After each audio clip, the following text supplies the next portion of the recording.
All right, this doesn't happen all the time, but it can happen. You break one of your lug studs off here, your wheel studs. Yeah, I've seen plenty of people running around with, you know, less than the right amount of lug studs on there, but you know, beyond the fact of we taking a little bit of risk in keeping the wheel on and losing the wheel going down the road, it does affect if these aren't all torqued down properly. It does affect your braking behavior and braking effectiveness. So it's a good idea to get it fixed. Since we're putting rear brakes on the old Bravada here, I want to go ahead and fix the one that had broken. Gee, I don't know. Last time I had to change a flat or something, maybe. I'm not really sure. But wanted to get it done now because it's a whole lot easier to do it when you get it tore down at this part than trying to do it later, because you got to take caliper mounting bracket, rotor, plus the wheel off, and then reverse all that. And it's a big hassle to replace something that doesn't really take that long to do once you get the right part. I mean, the first step obviously is getting the old one out, which I kind of jumped the gun here and got this off. You can see this was broken down. About how far it stuck out. It was broken almost down to the axle flange here. Really, what I used to drive it out of there was this little short barrel impact hammer right here. Nothing fancy. This is old Harbor Freight, Chicago pneumatic, something like that. Just with the little punch tool on the end. You can see it's starting to mushroom. I got to sharpen that up. But this is really good, especially for a new one where it's kind of cupped on the face, because it'll kind of ride right in the middle here, and you can just blop, blop, blop, hit it, some ugga-duggas there, and it'll pop right out. The perfect way is if you had this all taken apart, you could put it in a shop press and kind of, apply force to it and push it out without going crazy and banging on it. But that's not always possible. And in this case, I don't want to tear into the differential and pull the whole axle out just to put it in the press.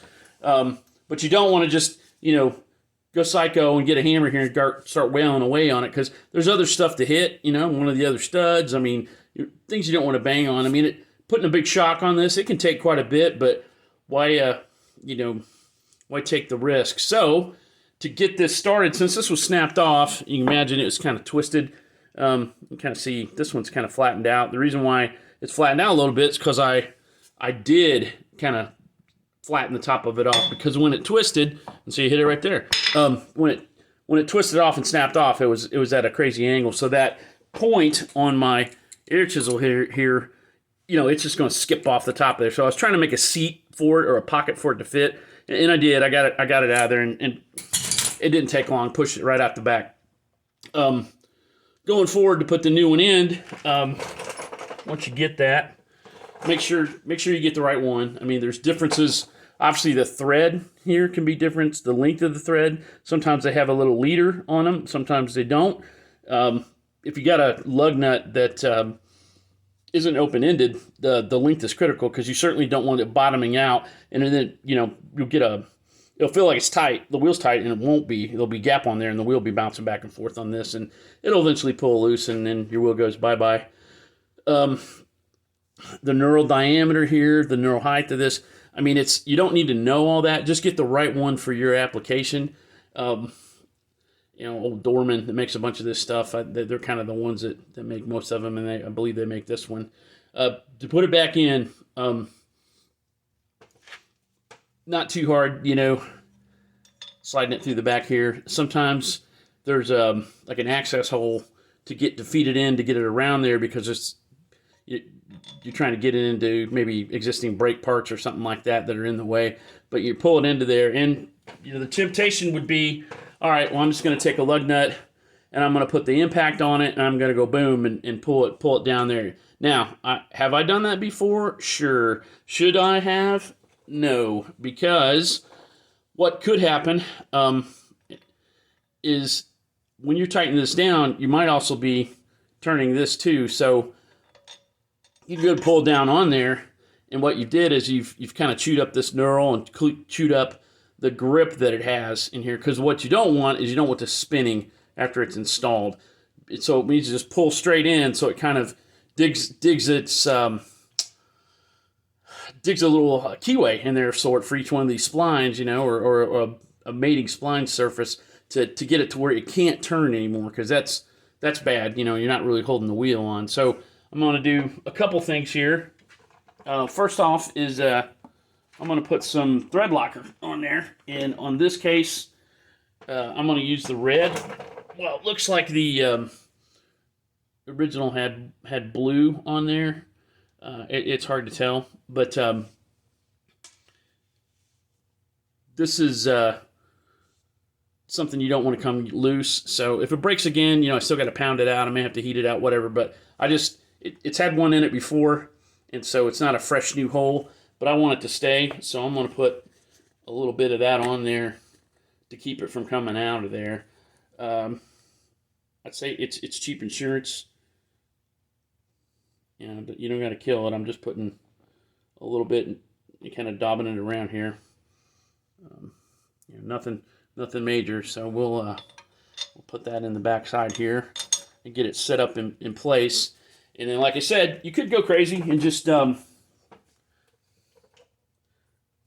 that on with a lug nut. But what I like to do, if you got access to one, if you got a bearing that'll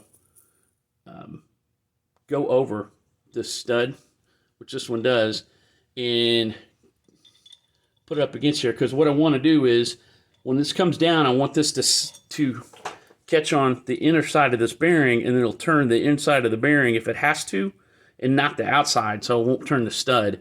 Okay, you don't have one of these. They do make special tools to do that, which kind of work about the same way to pull it on there. If you don't even have that, you can play around with some flat washers.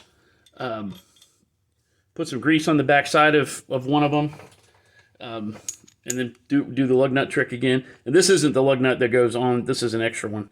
It's the right thread, but it's not the actual one from the wheel set here. Same type, but grease this up. Same deal. So you got something that's it's turning against another piece and not trying to grab onto that stud and spin that stud. So one way or the other. But I like these. I had a box of these from somewhere.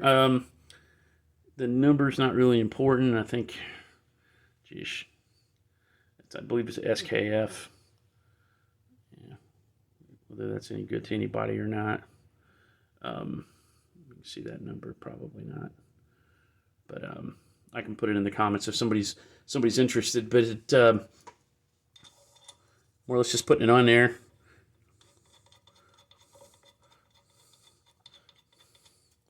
Threading it home, and you're just tightening it up. And I don't know if you can see that the end of that bearing's turning and the stud isn't. So that's what I want to happen. So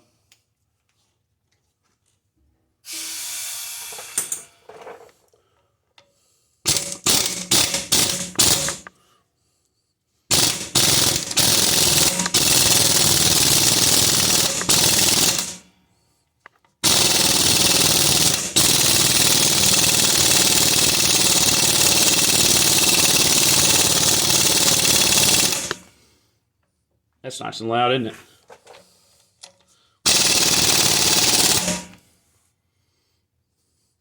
And we're done. So get back off of there. And this will have time to set before it's set and dry, because I got to put the brakes back together. But really, that's all there is to it. Like I said, could you do it without anything? Just run it on there, sure. But this is the way, if you give a darn, I guess, to put it on. Try to be safe. Like I said, steering, suspension, wheels, brakes, those kinds of things. That's potentially instant death. Your fan belt comes off. You bust a head gasket and you got an oil leak. Whatever. Could it hurt you? Yeah, but usually it's just property damage, or it's stranded on the side of the road. You lose a wheel, you might be getting a ride in an ambulance or in a hearse. So, hope that tip's useful.